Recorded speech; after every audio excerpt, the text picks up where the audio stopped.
본문 7절에 오직 강하고 극히 담대하여를 오늘 말씀의 제목으로 삼습니다. 이 말씀이 저와 여러분의 삶이 되기를 바랍니다. 모세가 죽고 하나님이 처음으로 여호수아에게 하신 말씀은 일어나 그 땅으로 가라 였습니다. 너희 발바닥으로 밟게 되는 그곳 모두를 이미 다 너희에게 주었으니 발로 밟기만 하면 되니 가서 취하라 그랬습니다. 그리고 나서 두 번째로 하나님이 여호수아에게 하신 말씀이 오늘 본문 6절입니다. 강하고 담대하라입니다. 강하고 담대하라. 사람이라면 누구나 다 겁을 먹고 또 약해질 수밖에 없는 그런 일들이 지금 여호수아 앞에 있음을 하나님이 알고 계십니다. 하나님이 이미 주셨다 그래도 내가 직접 가서 실제로 취하는 일은 결코 만만한 일은 아니죠. 마음을 단단히 먹고 두려움에 맞서라 하십니다. 하나님은 이 똑같은 명령을 7절에서 한 번 더 반복하세요. 오직 강하고 극히 담대하라 그러시죠. 오직 강하고 극히 담대해라. 아주 센 명령입니다. 강도는 훨씬 더 세졌고 극히 담대하라 라는 말은 성경 다른 어디에도 나오지 않는 아주 단호한 하나님의 명령입니다. 그런데 모든 말씀을 다 마무리하시면서 9절에 한 번 더 똑같은 걸 명령합니다. 내가 너에게 명령한 게 아니냐, 강하고 담대하라 그러십니다. 그러니까 8절과 9절 사이에는 어떤 하나의 시간적인 간격 또 심리적인 간격이 있다는 뜻입니다. 하나님이 강하고 담대해라 여호수아에게 말씀하셨지만 여호수아의 마음이 금방 그렇게 담대해지지를 못했다는 거죠. 그래서 하나님은 다시 한번 강조하세요. 담대하라고 명령한 것이 내가 아니냐, 왜 여전히 두려워하고 염려하느냐 반문하시고 강하고 담대해라. 두려워 말고 놀라지 말아라. 네가 어디로 가든지 너의 하나님이 너와 함께 하신다. 너라고 하는 2인칭 대명사가 계속 나오죠. 하나님이 마치 여호수아의 얼굴을 보면서 말씀하시는 것처럼 너에게 말하고 있다. 너의 하나님 여호와가 너와 함께 한다 말씀하고 계십니다. 어떻습니까? 여호수아가 이 말씀을 듣고 담대해졌을까요? 사실 두려워 말고 놀라지 말라 하는 이 말씀은, 강하고 담대하라 이런 말씀은 듣는 사람 입장에서는 좀 난감한 이야기입니다. 약했던 사람이 어떻게 갑자기 강해질 수 있겠어요? 놀라고 두려운 건 사람의 본능인데 그걸 어떻게 억누를 수 있겠습니까?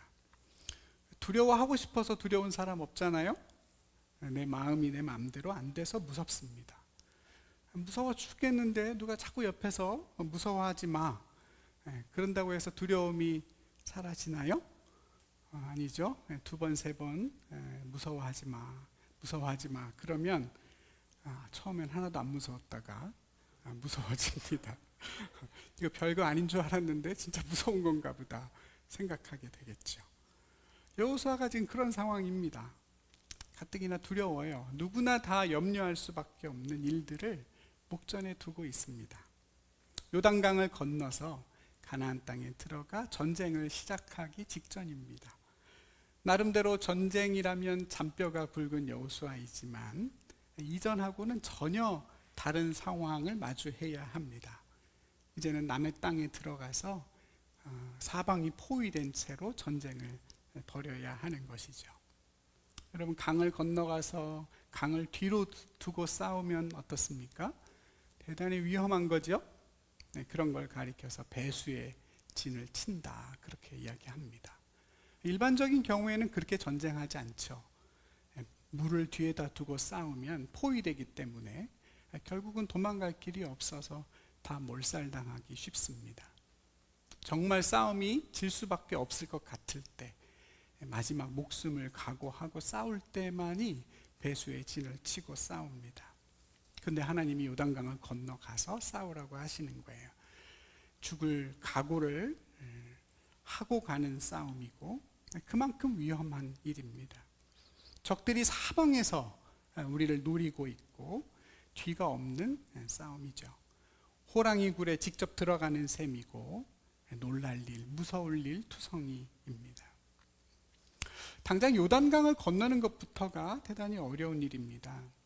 오늘 이 전쟁이 시작되는 이 시점은 추수하는 때였고 그 추수철에는 요단강이 그 어느 때보다 수위가 높을 때라고 나중에 여호수아 3장에 가면 나옵니다. 이 시기에 내리는 비가 여러분 들어보셨을 늦은 비입니다. 이른 비와 늦은 비 들어보셨죠? 네, 이른 비는 씨를 뿌릴 때 내리는 비고 파종한 것을 추수할 때는 늦은 비가 내립니다. 그게 보통 우리 달력으로 한 4월쯤에 비가 내리는데요. 가나안 전쟁을 시작할 때가 딱 4월 정도였습니다. 늦은 비가 많이 내리면 물이 불어서 쌓아놓은 제방 위로도 물이 넘쳐 흐른다고 합니다. 바로 그때 강을 건너야 합니다. 배도 없고 아무것도 없죠. 그런 상황을 마주해서 요단강을 건너야 하니 아마 여호수아의 마음은 그것 자체만으로도 두려움과 근심이 가득했을 것입니다.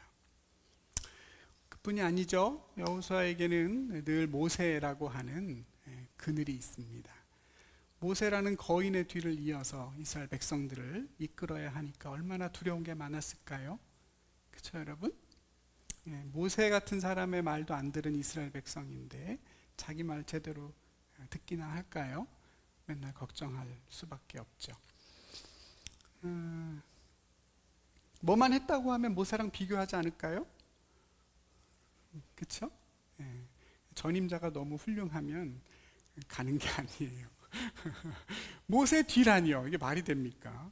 뭐만 했다고 하면 모세랑 비교할 것이고 그게 엄청난 스트레스 되겠죠. 사울은 천천히요 다윗은 만만히로다. 그 비교의 스트레스가 인간을 얼마나 곤고하게 하는지 한 사람의 인생이 그대로 보여주지 않습니까? 그냥 보통의 자존감이나 신앙으로 해결되는 문제가 아닙니다. 1장 마지막 부분에 보면 그래서 12지파의 리더들이 여호수아에게 다 찾아옵니다. 여호수아가 뭘 걱정하는지 아니까 당신의 말을 듣지 않는 사람은 누구나 다 멸망하고 죽을 겁니다. 우리가 당신의 말을 순종할 것이니 걱정하지 마십시오. 이야기합니다. 여호수아가 뭘 두려워하고 뭘 걱정하는지 다 아는 거죠. 하나님과 대면에서 사귀었던 모세의 그늘에서 백성을 이끈다는 것은 누구라도 두려운 일이 아닐 수 없습니다. 여러분, 이런 열거한 것 외에도 두려운 일 투성이었을 겁니다. 상황이 이런데 하나님은 여호수아에게 강하고 담대해라, 두려워 말고 놀라지 말아라 이야기하십니다. 누가 봐도 그럴 수 없는 상황인데 주위가 온통 다 두려운 일로 가득한데 명령하시고 너의 하나님 여호와가 너와 함께한다 말씀하고 계시죠. 두려움을 애써 억눌러서 괜찮은 척하란 얘기가 아닙니다. 두려움의 본능을 무시하고 나는 두렵지 않다, 괜찮아, 자기 암시를 걸라는 뜻도 아닙니다. 두려움을 직면하되 그럴수록 더욱더 하나님을 주목하고 그분을 청종하라는 얘기입니다. 감정에 휘둘리지 말고 나의 생각과 의지로 하나님을 바라보고 모든 상황보다 더 크신 나의 하나님을 인정하라는 이야기입니다. 예전에도 한번 말씀드린 적이 있는 것 같은데요. 제가 바닷가 휴양지를 가면 꼭 하는 액티비티 프로그램 중에 하나가 스킨스쿠버 다이빙입니다. 1부 예배 때는 제가 이 얘기를 했더니 다 웃으시던데 제가 수영을 못하기 때문입니다. 수영을 하나도 못하는 사람이 웬 스킨스쿠버 다이빙인가. 결혼하고 처음으로 이제 동남아시아에 해변 여행을 갔는데요. 사모가 대뜸 그걸 해보자는 겁니다. 수영을 좀 할 줄 알고 그런 수중 액티비티를 엄청 좋아합니다. 여자가 해보자는데 남자가 나는 무서워서 못하겠다, 말을 못하겠고 그래 한번 해보자 용기를 냈습니다. 근데 아니나 다를까 아래 내려가니까 쉽지 않더라고요. 계속 아래로 내려가서 위를 쳐다보니까 거의 수면도 보이지 않을 만큼 깊이 내려갑니다. 숨이 점점 답답해져 오고 안 쉬어지는 게 느껴졌습니다. 금방이라도 죽을 것 같았어요. 저 위로 올라가는 동안에 죽겠다. 빨리 올라가야겠다 하는 생각이 들어서 저를 이렇게 이끌고 가고 있는 가이드에게 수신호를 보냈습니다. 바다에 들어가기 전에 육지에서 수신호 수업을 받거든요. 괜찮다, 위로 올라가자, 하여튼 여러 가지를 배우는데 꼭 중요한 게 이겁니다. 올라가자. 저는 죽을 것 같아서 바로 올라가자는 신호를 보냈습니다. 아내는 계속 가자는 눈치인데 창피해도 어쩔 수 없었어요. 죽을 것 같으니까 올라가자고 연거푸 신호를 보냈습니다. 그런 저를 본 가이드가 뜻밖의 행동을 했습니다. 전 당연히 일단 올라갔다가 다시 내려오더라도 올 줄 알았는데 그러지 않고 한 번도 배우지 않은 수신호를 저에게 보냈습니다. 두 손가락으로 자기 눈과 제 눈을 번갈아 가면서 가리키더니 자기를 보라는 겁니다. 자기의 눈과 손가락만을 보고 다른 데를 쳐다보지 말라고 합니다. 그리고 자기와 함께 손 동작에 맞춰서 호흡을 따라해 보라고 이야기하는 것 같았습니다. 저에게 호흡을 해봐라. 들숨을 들이마시고 날숨을 내쉬어라. 천천히 이렇게 저하고 같이 호흡을 했습니다. 그렇게 한 1분 정도 지났는데요. 가이드가 저에게 물어봅니다. 올라갈까? 이렇게 물어봤어요. 근데 제가 거짓말 같은 일이 일어났습니다. 아무렇지 않은 거예요. 언제 저에게 그런 공포가 있었는지도 모르게 제 마음이 잔잔해졌습니다. 주변에 있는 아름다운 풍광이 그때부터 보이기 시작했고 그 후로 한 30분 이상을 너무나 즐겁고 재밌게 바닷속을 돌아다녔습니다. 그 후로는 해변에 가면 언제나 매번 스킨스쿠버를 하곤 합니다. 처음에 선생님을 너무 잘 만난 거죠. 그분이 아니었으면 아마 다시는 못 해볼 도전인데 덕분에 좋은 여행의 취미를 가지게 됐습니다. 여러분, 두려워하지 말고 놀라지 말라는 얘기는 우리의 본능을 무시하고 억지로 용기를 내라는 뜻이 아닙니다. 나를 여기까지 인도해 오고 계신 하나님께 시선을 고정하고 그 하나님과 함께 호흡하면서 그의 말씀을 청종해 보라는 뜻입니다.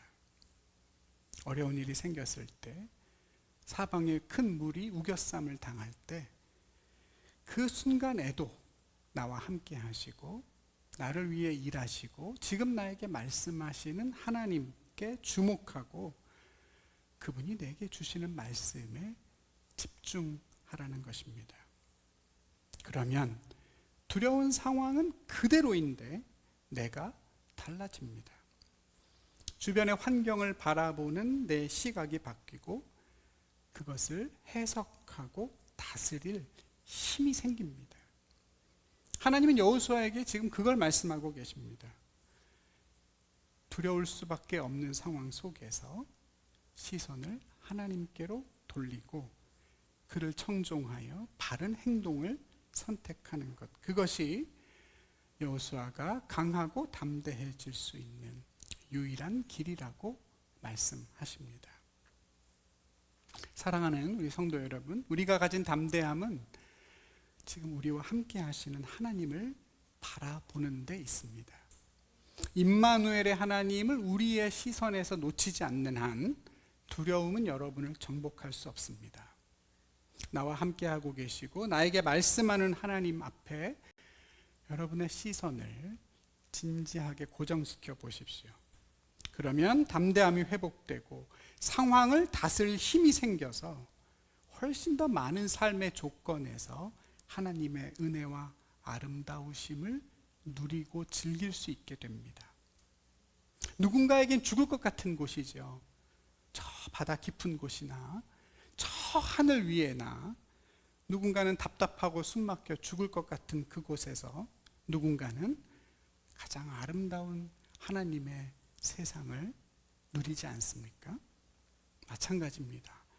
하나님은 저와 여러분을 거기까지 자라게 하려고 하십니다. 저 바다 깊은 곳에서도, 저 하늘 위에서도 하나님의 신실하심과 아름다우심을 누릴 수 있는 모습으로 우리를 지금도 인도해 가고 계시는 줄로 믿습니다. 여러분, 내가 두렵지만 세상도 나를 두려워합니다. 내가 두려운 만큼 세상도 두렵다는 사실을 기억해야 됩니다. 이스라엘 백성들은 가나안 땅에 들어가서 그걸 알게 됐습니다. 가나안 땅을 두려워하는 이스라엘 백성들보다 이스라엘을 두려워하는 가나안 백성들의 공포가 더 컸습니다.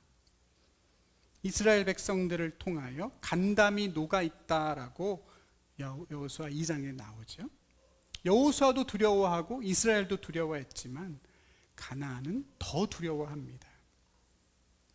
저희 사모가 벌레만 보면 너무 깜짝 놀라서 제가 늘 얘기합니다. 오늘 아침에도 차에 붙은 거미를 보고 막 깜짝 놀라길래 벌레가 당신을 더 무서워한다. 누가 누굴 더 무서워하냐.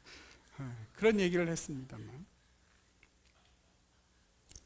내가 하나님을 놓치고 우리가 스스로 무너지지 않는 이상 그들이 먼저 무너집니다. 문제가 먼저 무너집니다. 저와 여러분이 두려워하는 그 자리는 다름이 아니라 새로운 정복의 자리입니다.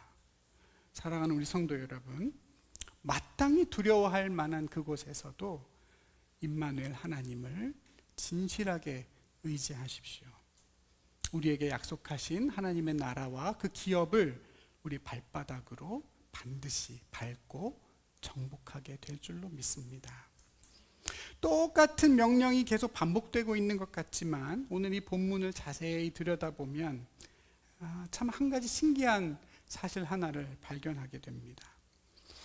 6절에서 처음 강하고 담대하라 말씀하실 때는 그 뒤에 뭐라고 나오냐면 그 땅을 차지할 것이다 이렇게 나옵니다. 강하고 담대하라, 그 땅을 차지하리라. 다시 말해 강하고 담대하여 가서 싸우라는 얘기입니다.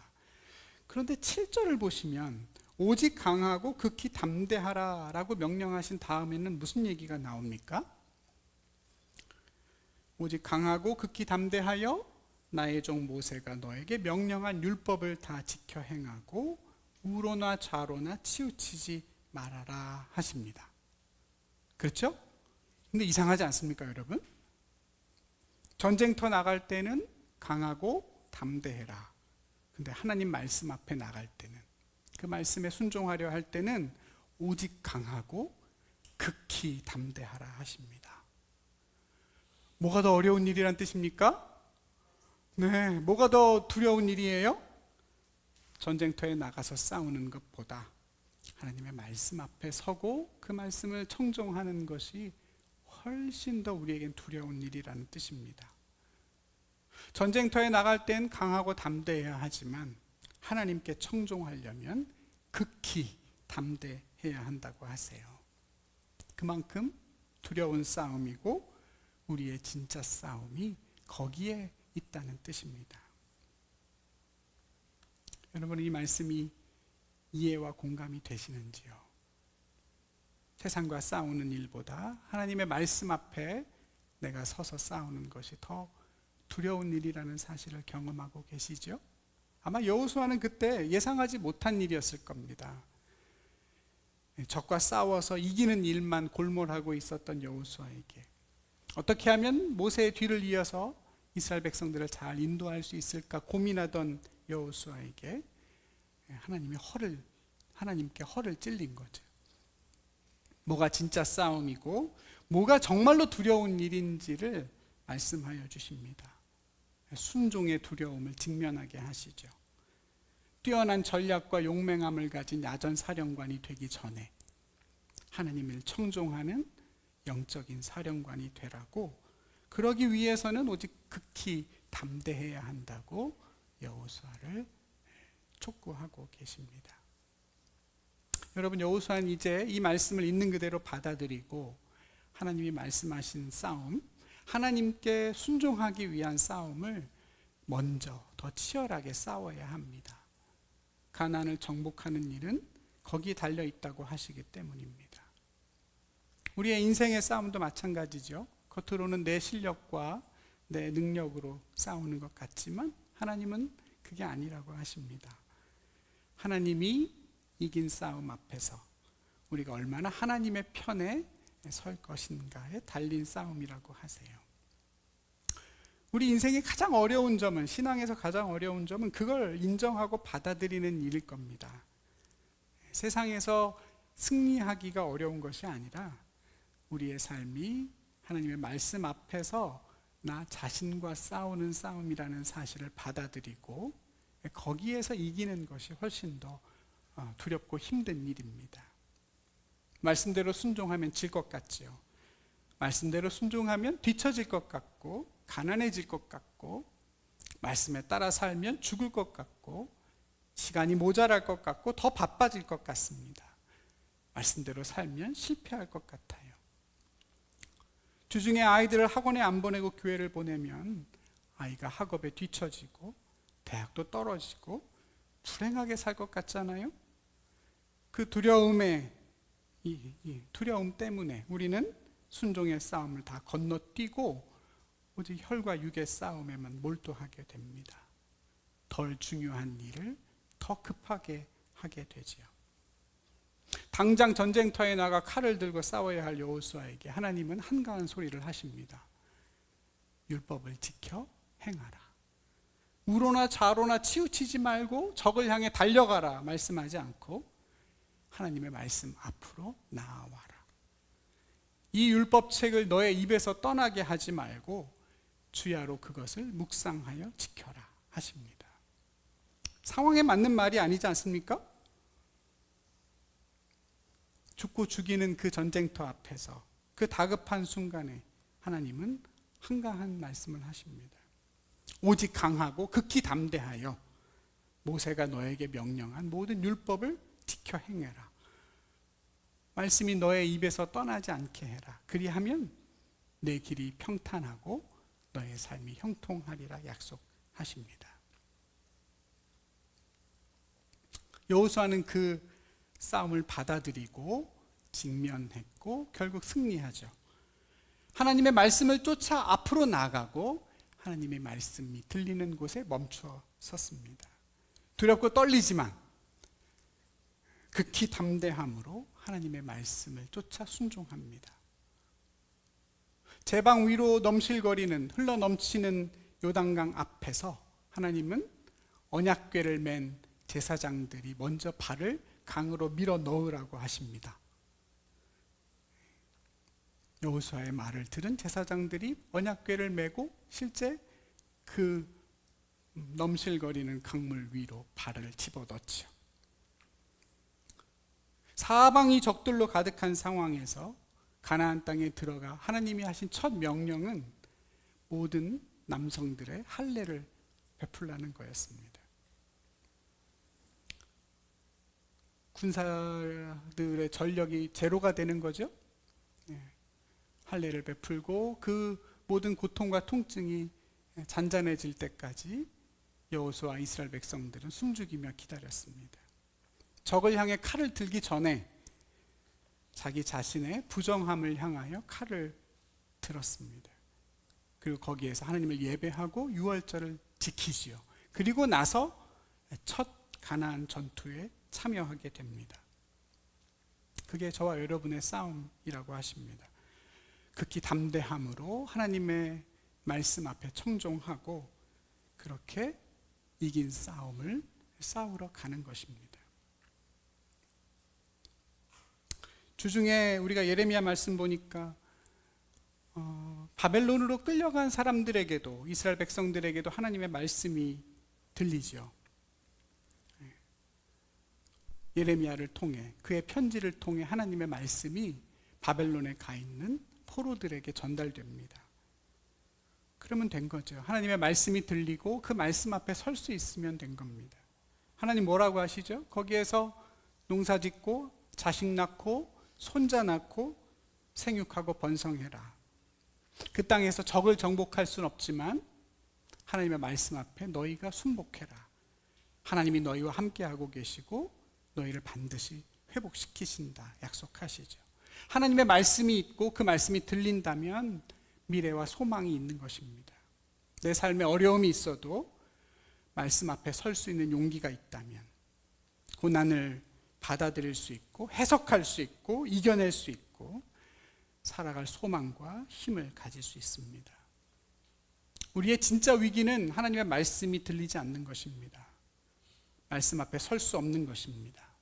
나를 향한 하나님의 말씀이 더 이상 들리지 않을 때입니다. 말라기 선지자가 죽고 세례 요한이 태어날 때까지 그 400년의 시간 동안 하나님의 말씀을 대언하는 선지자가 없었습니다. 신구약 중간기 그 400년의 기간을 이스라엘은 암흑기라고 이야기합니다. 하나님의 말씀이 들리지 않았고 그들이 어떻게 살아야 할지를 알려주는 이가 없었습니다. 사무엘 선지자가 어린아이였을 때도 그랬죠. 엘리라는 사람이 제사장으로 있을 때 하나님의 말씀이 희귀했다고 했습니다. 그때가 진짜 위기입니다. 지금 저와 여러분의 삶이 어떤 시기를 살아가고 있는가 곰곰이 생각해 볼 일입니다.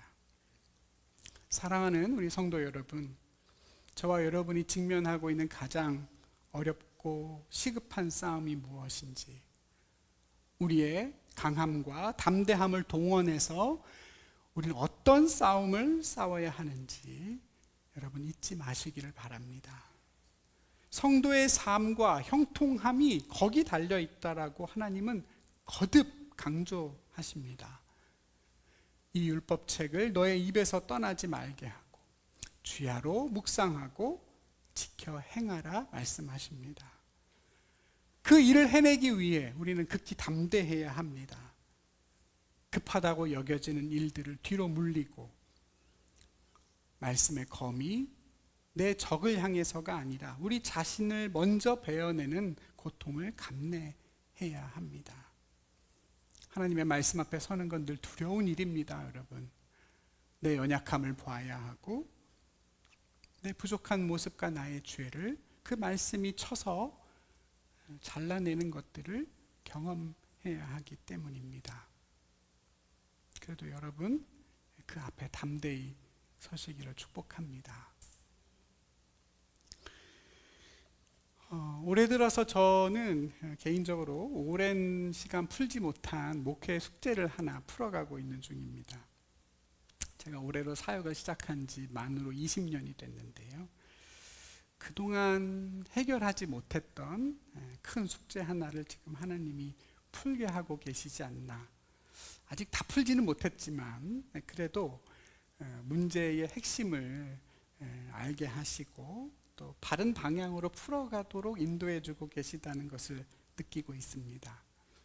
뭐 대단한 건 아니고요. 아마 여러분이 들으시면 목사가 뭐 저걸 아직도 숙제로 풀고 있냐, 우리 목사님이 이것밖에 안 되냐 이러실 수도 있는데 얘기할까 말까 고민하다가 1부 때도 했기 때문에 2부에도 하려고 합니다. 목회자도 평범한 인간이기 때문에 사람들로 인한 상처를 받을 때가 참 많습니다. 우리 성도들을 섬기다 보면 가끔은 마음이 서운할 때도 있고 섭섭한 감정이 찾아올 때도 있습니다. 근데 그런 감정이 찾아오면 두 겹, 세 겹으로 힘이 듭니다. 섭섭한 마음도 괴롭지만 그걸로 괴로워하는 저 자신을 도저히 견디기가 어렵습니다. 목사라면 성도를 당연히 이해하고 사랑하고 당연히 다 품는 것이 마땅한데 그러지 못하는 제 모습 앞에서 20년이 지났는데도 여전히 똑같은 모습 앞에서 며칠씩 잠을 설치곤 합니다. 문제는 그렇게 제 마음을 잘 추슬러 놔도 얼마 지나지 않아서 또 비슷한 고민에 빠지게 된다는 겁니다. 제 마음의 문제의 본질을 해결하지 못하고 겉으로 드러나는 증상만, 통증만 치료하다 보니까 시간이 더 지날수록 제 안에 상처가 골마가는 게 느껴졌습니다. 마치 무릎의 연골이 닳듯이 마음의 쿠션이 자꾸 닳아서 조금만 더 예전보다 더 작은 자극인데도 고통을 느낄 때가 많아졌습니다. 이러다가는 제가 정말 큰일 나겠다. 이 목회가 너무 무섭다 하는 생각이 들어서 올해는 제가 하나님께 진지하게 매달렸습니다. 하나님, 이대로 놔둬서는 제가 더 어려울 것 같습니다. 제 마음이 어디서 잘못됐는지, 어디에서 길을 잃어버렸는지, 어떤 마음은 버리고 잘라내야 될지, 또 어떤 마음은 다시 품어야 할지 하나님 깨닫는 마음을 주십시오. 기도했습니다. 근데 어느 날 말씀을 준비하면서 신기한 경험을 했습니다. 마치 새벽 어두운 바다 위로 해가 이렇게 떠오르듯이 제 마음 깊은 곳에 하나님이 주시는 말씀 한 구절이 떠올랐습니다. 여러분 다 아시는 말씀일 텐데요. 그리스도 안에서 일만 스승이 있되 아버지는 많지 아니하니 그리스도 예수 안에서 내가 복음으로 너희를 낳았다 하는 바울의 고백이었습니다. 스승은 많은데 나는 너희를 낳은 아비다 하는 얘기인데요. 사실 저는 말씀을 준비할 때 항상 그런 상상을 합니다. 엄마가 가족을 위해서 밥을 짓는 상상입니다. 여기는 엄마들이 많지 않으시네요. 많지는 않는데 엄마들 요리할 때 그렇죠? 우리 가족이 맛있게 먹을 걸 생각하면서 힘들지만 기쁜 마음으로 합니다. 제가 그렇습니다, 여러분. 설교 준비할 때 여러분들이 맛있게 말씀의 양식을 잘 잡술 수 있는 상상을 하면서 말씀을 준비합니다. 그날도 그렇게 말씀을 탈거하고 있었는데요. 문득 제 모습이 보이면서 제가 깜짝 놀라게 됐습니다. 엄마의 마음으로 말씀을 준비한다고는 했지만 평소에 제가 여러분을 대하는 마음이 그게 아니다라는 것을 알게 됐습니다.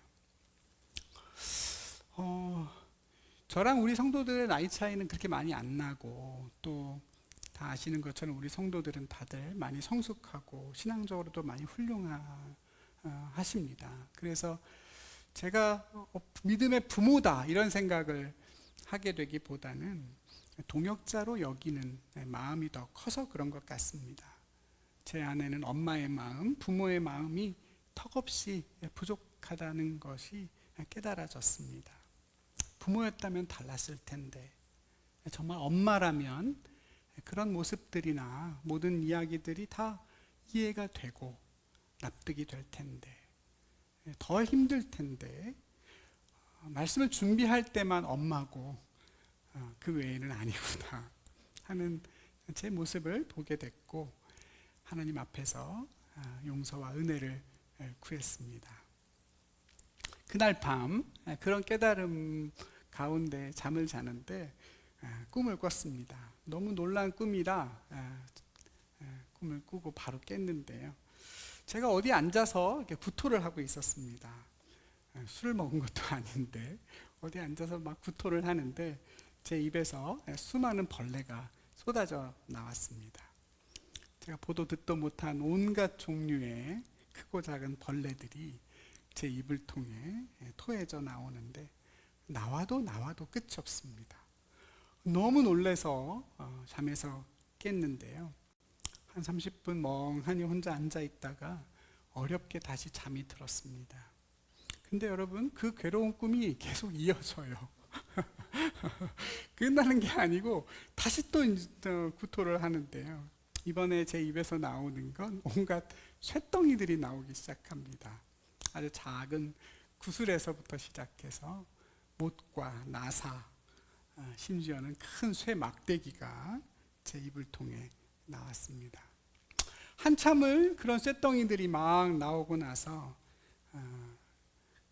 가만히 앉아있다 잠에서 깼습니다. 잠에서 깨서 제 스스로 많은 생각을 했는데요. 그동안 제가 느껴보지 못한 어떤 목회의 평안함과 마치 10년 묵은 채증이 다 내려간 것 같은 그런 마음이 들었습니다. 아버지의 마음, 엄마의 마음, 하나님이 주시는 마음이 그것이었고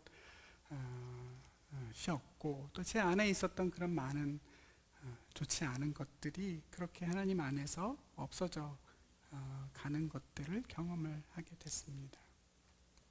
여전히 많이 부족하지만 언젠가 저도 바울처럼 여러분 앞에 고백할 날이 오겠죠. 스승의 날이 아니라 어버이날에 더 어울리는 그런 목사가 되도록, 오늘 첫 예배를 드린 보미는 물론이고 장로님 권사님에게도 믿음의 부모로서의 역할을 다 감당할 수 있도록 여러분 기도해 주시기 바랍니다. 사랑하는 우리 성도 여러분, 어려운 일들을 우리가 해결해내고 정복해 나가는 데는 강하고 담대해야 합니다. 그러나 말씀 앞에 우리가 서서 내가 그 말씀 앞에 정복이 되는 데에는 오직 강하고 극히 담대해야 합니다. 하나님의 말씀 앞에 서야 하고 그 말씀이 나를 찔러 쪼개는 것을 견뎌내야 합니다. 사랑은 변해서 비극이고 사람은 안 변해서 비극이라고 합니다. 그런데 성도는 그 안 변하는 싸움을 일평생 싸워가야 합니다. 나의 행위가 말씀으로 정복되고 내 마음이 말씀으로 다스려지는 그 하나님의 나라를 살기 위해서 우리는 믿음의 선한 싸움을 끝까지 멈춰서는 안 됩니다. 여러분, 뭔가를 정복하고 됐다라고 싶을 땐 다스리는 데까지 나가야 합니다. 여러분, 오늘 이 본문을 정복하고 다스리는 것의 관점에서 바라보면 이렇게도 이야기할 수 있습니다. 정복하는 데는 담대해야 하지만 다스리는 데는 극히 담대해야 합니다. 정복하는 것보다 다스리는 게 더 어렵습니다. 눈앞에서 전쟁이 일어나고 또 전쟁처럼 어려운 일을 우리가 만났을 때는 여러분, 우리가 하나님을 그래도 의지하려고 하지 않습니까? 근데 그것이 다 끝나고 해결되고 잔잔해졌을 때는 어떻습니까? 그런 마음도 다 사라지기 마련입니다. 다윗이 전쟁이 있을 때는 하나님 앞에 퍼펙트했잖아요. 범죄하지 않고 싸우고 전쟁할 때는 하나님 앞에 순전했습니다. 언제 다윗이 실족합니까? 이제는 싸움이 다 끝났구나, 나에게 전쟁은 없구나 생각했을 때, 사실 그때가 더 담대해야 하는데, 극한의 담대함이 필요한 건 바로 그때인데 다윗도 우리도 그 사실을 놓칠 때가 더 많습니다. 결혼하는 게 더 두려운 일입니까? 결혼해서 사는 게 더 두려운 일입니까? 결혼 전에는 결혼하는 게 더 무섭고 힘든 일이잖아요. 그러나 결혼해 보면 금방 압니다.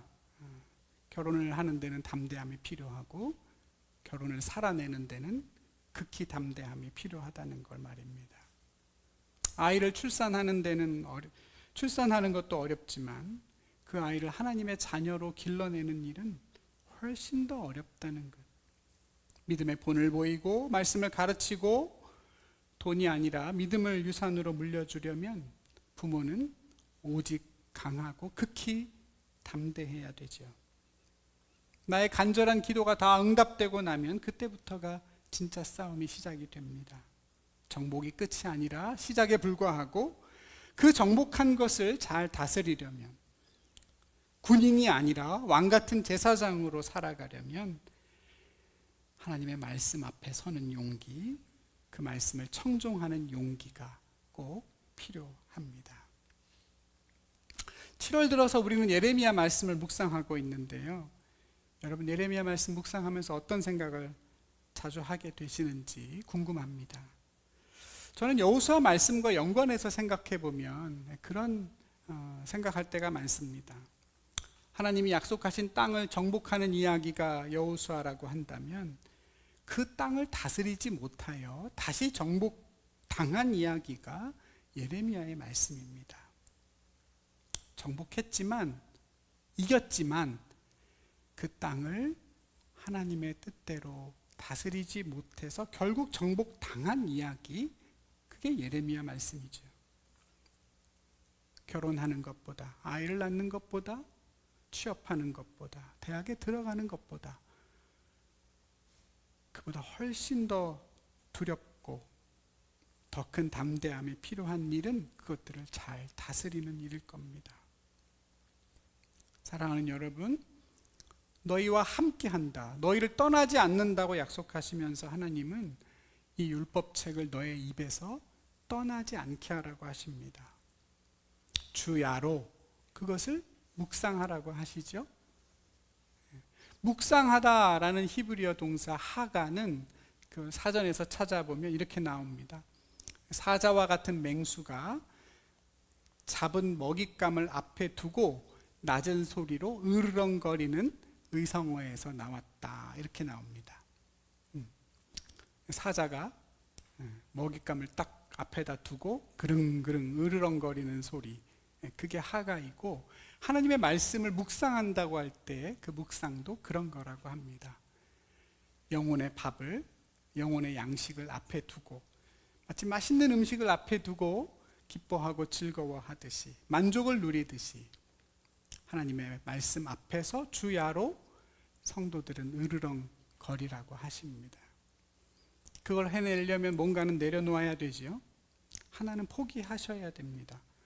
내가 기존에 다 하던 것도 다 똑같이 하고 말씀도 먹으려고 하니까 결국 못하게 되지 않습니까? 뭔가 하나를 포기해야 다른 것을 얻을 수 있는 게 세상의 이치입니다. 돈을 더 벌려고 하면 노는 걸 포기해야 되고요. 운동하려고 하면 시간과 돈은 내려놓아야 되고, 아이를 기르려면 개인적인 쉼과 잠을 포기해야 합니다. 그게 세상 불변의 이치잖아요. 그걸 받아들이고 인정하면 마음이 편합니다. 그런데 하나님의 말씀을 묵상할 땐 다른 것도 하고 말씀도 하고 그러려고 하니까 어렵습니다. 잘 안 되지요. 하나님을 청종하려면 내려놓는 게 있어야 되고요. 결국은 그 내려놓는 결심이 용기이고 담대함인 것 같습니다. 사랑하는 우리 성도 여러분, 온 세상의 주인 되셔서 온 세상을 소유하고 계시는 하나님께서 저와 여러분을 더 특별하게 소유하기를 원하십니다. 저와 여러분의 중심과 마음을 원하시고, 그 하나님의 말씀으로 우리의 삶이 다스려지기를 기대하고 계십니다. 하나님은 그 일을 우리의 평생에 포기하실 마음이 전혀 없으십니다. 끊임없이 우리를 견책하고 연단해서 기어이 그 일들을 이루어 가십니다. 사랑하는 우리 성도 여러분, 오직 강하고 극히 담대하여 하나님의 말씀의 멍에를 메고 주님 안에 거하시기를 바랍니다. 그러면 참된 쉼을 얻을 것이고, 어떤 상황에서도 여러분을 세상에 복이 되게 하시는 하나님의 일들을 보게 되실 것입니다. 기도하겠습니다. 하나님, 오늘도 부족한 저희를 말씀으로 인도해 주시고 새롭게 하여 주셔서 감사합니다. 사방으로 우겨싸 있는 어려운 상황 속에서도 우리의 시선을 하나님께로 돌리고 오늘 나에게 주시는 하나님의 말씀을 청종하는 담대한 주님의 자녀로 살게 하여 주시옵소서. 생육하고 번성할 뿐만 아니라 정복하고 다스리는 거기까지 나갈 수 있도록 하나님, 저희를 진리로 늘 인도하여 주시옵소서. 예수님의 이름으로 기도드립니다. 아멘. 우리 모두 자리에서 일어나셔서 우리 하나님 말씀 생각하면서 함께 찬양하면 좋겠습니다.